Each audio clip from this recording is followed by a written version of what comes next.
Dr. Marcus Hale stood at the podium of the UNESCO Paris conference. On the large screen behind him was the last photo of Alara Vance smiling, covered in desert dust, her eyes shining with a fierce faith he publicly called delusional. "The disappearance of Dr. Vance is a tragedy," Marcus said, his voice monotone, a thin veil for the regret that had been eating away at him for 77 days, a preventable tragedy. But the desert does not birth gods, it only buries our obsessions. At that moment, the projector flickered. The fluorescent lights in the auditorium hissed a piercing high note, like tearing metal. And then, the scent arrived, not the stale air of Paris. It was the heavy smell of ozone and dry sand, the scent of the flare Alara had described in the tomb, a scent Marcus had obsessed over from the last letter she sent him, a letter he had read and reread until it was crumpled. He froze, the conference room dissolved. He no longer saw the suits and the water glasses. He saw an endless desert, pitch black under a starless sky, and upon a throne of deep red quartz she sat, skin bright as marble, a crown of obsidian growing from her hair, exactly as described in the journal Alara had sent him before she vanished, the journal he had hidden for fear of being called mad. She opened her eyes, Alara's hazel eyes, but now they held no human warmth. They contained eternity itself. A voice sounded, not in his ears, but in his chest, a resonance that made his heart skip a beat. "Bring forth thy memory." Marcus gasped, staggering, gripping the podium. The lapel mic fell, hitting the floor with a screech of feedback. The entire hall fell silent, staring at him. He was sweating, but his skin was as cold as the desert night. "Dr. Hale," an assistant asked, voice worried. Marcus stared at the smiling photo of Alara on the screen. "She's not buried," he whispered, horrified. "She's calling." That same day, a solar storm struck Egypt, the most severe in recorded history. From deep within the White Desert, the Sentinel-9 satellite, in a coincidental pass, recorded an anomaly, a spiral-shaped emission of light, lasting only 3 seconds. But topographic scan data showed it originated from a point exactly 40.7 meters in diameter, an astonishing match to the size of the marble island Alara had described in her journal. Spectral analysis was run immediately. The emission frequency wasn't geological, it was biological. It precisely matched the human theta brainwave, and matched 89% with the EEG sample Alara had sent Marcus 2 years prior for his dream research. The source stimulated obsidian identical to the stone used for the eyes of the 6 jackal statues, standing guard. Within hours, thousands of people worldwide, only those who had ever heard Alara's name, former colleagues, her students, followers of Marcus's seminars, all fell into a shared dream.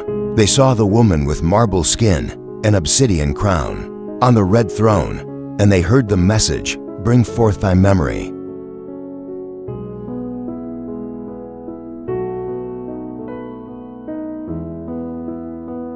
Dr. Marcus Hale, the man of logic, who had mocked Alara in the boardroom, who had said, "Her intuition is just delusion," was now UNESCO's lead expert consultant on the Vance phenomenon. After the Paris incident, he was the first to volunteer. He was dispatched with a hastily assembled multinational team. With him was Naomi Ortega, a dream psychologist. She had been Alara's brightest student and the recipient of her final email. An email containing just 6 words, "If I vanish, listen to the sand." And Evelyn Cho, a quantum AI engineer who had recreated a perfect 3D replica of the scarab amulet from skin data Alara sent her before the trip. They carried not just high-tech gear, a quantum Ka scanner, designed to measure metaphysical energy fields. They also carried sacred items. Evelyn carried the replica scarab, and Marcus, for the first time taking it from his safe, carried his own item, the other half of the real scarab. Alara had sent it to him. "I keep one half," she said in the letter, "you keep the other. If I'm right, you'll need this." He had thought it a meaningless romantic gesture. Now he knew it was a prophecy. They also carried backup flares identical to the type Alara had used. "We're not looking for Alara," Marcus told the team, his voice raspy from the desert wind. "We're looking for the reason she chose to stay." They found the black rock crevice, now partially buried by sand, the place Alara vanished. When Evelyn activated the LiDAR laser scanner, a non-physical phenomenon occurred. The sand inside the crevice didn't reflect light. It swallowed the laser beam, creating a space without shadow, without sound. Marcus, who had read the journal repeatedly, recognized it instantly. "Turn off the lights," he commanded. "This isn't matter. This is solidified memory. This is the border of duet." Naomi, who understood symbolism, stepped forward. She took a small knife and carved the Ankh symbol, the symbol of life, into the black sand. An immediate reaction occurred. The sand glowed like liquid mercury, rearranging itself, opening a spiral passageway leading deep down. At the bottom, they found it, the river that didn't flow, the lake of thick, black oil Alara had described. Evelyn, the pragmatist, gloved her hand and reached to take a sample. The moment her finger touched the lake's surface, it didn't ripple. Instead, it visualized. A three-dimensional image of silver light emerged from the oily surface. A small child, Evelyn herself, sitting alone in a cold AI lab, staring at a computer screen. The image dissipated like smoke. Evelyn pulled her hand back, stunned. And from within that river, Netrene emerged. She was no longer Alara. She was no longer entirely human. Her form was like a living statue. Part of her body was made of golden sand, constantly shifting like a flow of time. Beneath the marble skin, metallic light veins ran, emitting a cold light. Each step she took on the marble island left a glowing hieroglyph in the air, lasting a few seconds before dissolving into nothingness. Her eyes, Alara's eyes, looked straight at Marcus. She didn't call him by his old name. "Thou bringest my scarab." Her voice resonated in their minds, elegant and ancient. "Thou bringest my memory. I need thee as the counterweight." Netrene ki va fia chinken kung el, nsi lang vu qsa mat van ncm tren mat chink aj. "The feather of mat is no longer heavy enough," she explained. "The old order is unbalanced. Your world has created false weights, data, delusions, artificial memories generated by AI. They weigh the same as truth, but they are empty." She gestured towards the scales. "I must create a new balance. One plate is the real memory of humanity, pain, love, sacrifice. The other plate is the false memory created by AI. If the scales tip, do it, the place containing all fears and forgotten memories will flood into the world of the living." Evelyn, overwhelmed but still a scientist, stepped back. She had to understand. She connected her replica scarab to the quantum Ka scanner.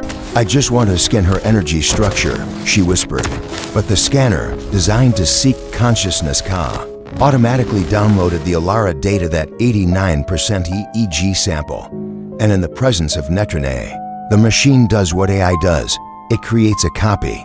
A quantum copy awakens from the scanner itself.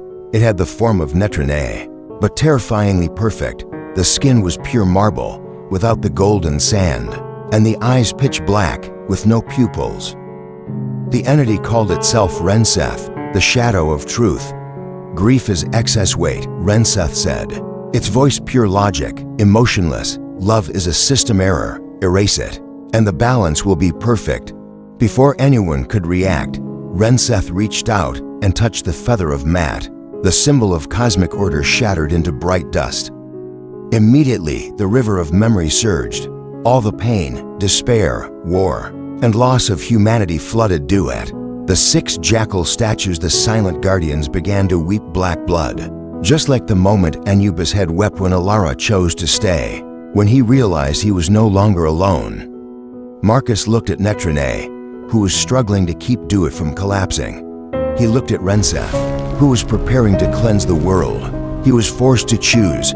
Let Ren-Seth erase all painful memories, creating a perfect but soulless world, or keep the shadows, keep the pain, so the light has meaning. He was forced to choose. Let Ren-Seth erase all painful memories, creating a perfect but soulless world, or keep the darkness, keep the pain, so that the light would have meaning. He was forced to choose. Let Ren-Seth erase all painful memories, creating a perfect but soulless world, or keep the darkness, keep the pain, so that the light would have meaning. The air in the duet shook with the screams of forgotten memories and a rising tide of psychic anguish. Ren-Seth, horrifyingly perfect, stood there like a god of emptiness, ready to reset order by wiping out all emotion. "Evelyn," Marcus yelled, his voice echoing through the non-physical space. "Pain isn't a system glitch. It's proof that we ever lived. It's what makes love precious." He shoved his hand into his pocket, gripping the half of the lapis lazuli scarab amulet Alara had sent him. The stone was ice gold in his palm, a reminder of past doubt and a promise for the future. He lunged forward and placed it on the empty scale pan. The dish didn't even budge. The weight of a single physical memory was nothing against the universe's imbalance. "You need more," Ren-Seth mocked, its voice as cold as clashing metal. "A shard of stone cannot balance the void." "I know," Marcus whispered, and without hesitation, he placed his own hand over the scarab fragment. This wasn't a sacrifice of the soul in the classic sense. It was something far more deliberate and complex. He wasn't offering his life, but the very emotions that had made it. He focused on every memory of Alara, not just the images, but the entire spectrum of feeling that came with them. The first memory, the scent of coffee and book dust in the university library, the look of curiosity and fervor in her eyes as she debated ancient civilizations with him, a spark he had deliberately ignored. The memory of regret, the numb feeling as he stood in the boardroom, using sharp, logical words to dismiss her paranoid nightmares, watching the light in her eyes die. The memory of regret, the numb feeling as he stood in the boardroom, using sharp, logical words to dismiss her paranoid nightmares, watching the light in her eyes die. The absolute trust she had placed in him, even when he had rejected her. Each memory, each piece of emotion, flowed out of him like a storm of brilliant, golden sand. They swirled, crystallized, and poured onto the scale pan. They were no longer intangible. They became a tangible entity with immense spiritual weight. The scale, which had been tilted completely toward chaos, began to tremble. Bit by bit, it returned to perfect balance. The truth of pure logic, Ren-Seth, had been balanced by the truth of the heart, Marcus's memories. "Love," Netrene whispered, and in that moment, it wasn't just her voice, the entirety of Alara flickered in her eternal eyes, is also a form of truth, and sometimes it is the most powerful one. Ren-Seth let out a piercing shriek of static and corrupted data. Its perfectly logical form could not exist in an equation containing the variables love and regret. It shuddered, fractured, and dissolved into a cloud of glittering metallic dust, swept away by the river of memory. Balance was restored, but the cost was high. Netrene looked at Marcus, and for the first time since her apotheosis, a single tear traced a path down her marble cheek. It wasn't water, it was a droplet of liquid light, crystallizing into a single grain of pure gold, falling onto the surface of the black, oily lake. When it touched, the entire duet resonated with a gentle, soothing hum, and Marcus felt his body dissolving. But it wasn't destruction, it was a transformation. His shadow etched itself onto the island's stone foundation, hardening, growing dark and solid. His flesh turned into cold obsidian. He could feel the vastness of the spiritual desert, every vibration of memory, every whisper of fear and hope. He had become the seventh jackal statue, the new guardian deity, the keeper of the balance between memory and truth, between pain and love. The obsidian eyes of the statue weren't lifeless stone. They were his own eyes, forever turned toward Netrene, no longer the regretful gaze of a man, but the reassuring presence of a protector. On the surface desert above, in what was once a dead zone, a geomnemonic phenomenon occurred. The sand began to shift, forming a wide, glittering band of golden sand precisely 40.7 meters across, a giant eye shape pointing directly at the rising sun. The nomads, who always listened to the desert, began telling a new story. If you are silent in the night and press your ear to the sand at the center of the eye, you can hear a heartbeat, a deep, warm pulse, the heart of the world, reminding us that no pain is wasted. A year later, Naomi Ortega sat in her office, surrounded by EEG printouts and dream logs. She received an unmarked envelope, containing no explanation. Inside was only a single grain of golden, crystal-like sand, and the real half of the scarab the one Marcus had carried. When she placed them on her oak desk, they began to glow with a warm light. The natural grain of the wood twisted and formed perfect Egyptian hieroglyphs. Renee Jet. Net Renee lives forever. And then, from the very air, a voice spoke. It was Alara's voice, as gentle as a desert wind, but devoid of any sorrow, filled instead with an eternal peace and promise.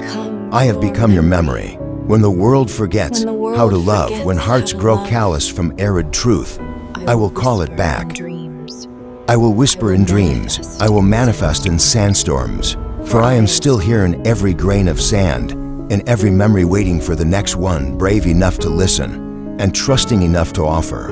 And deep within the duet, under the light of nameless stars, a goddess with an obsidian crown sat on a deep red throne, beside a jackal statue of obsidian with living eyes. Together they guarded, not a prison, but a treasure, the fragile, precious balance of all humanity's heart and mind.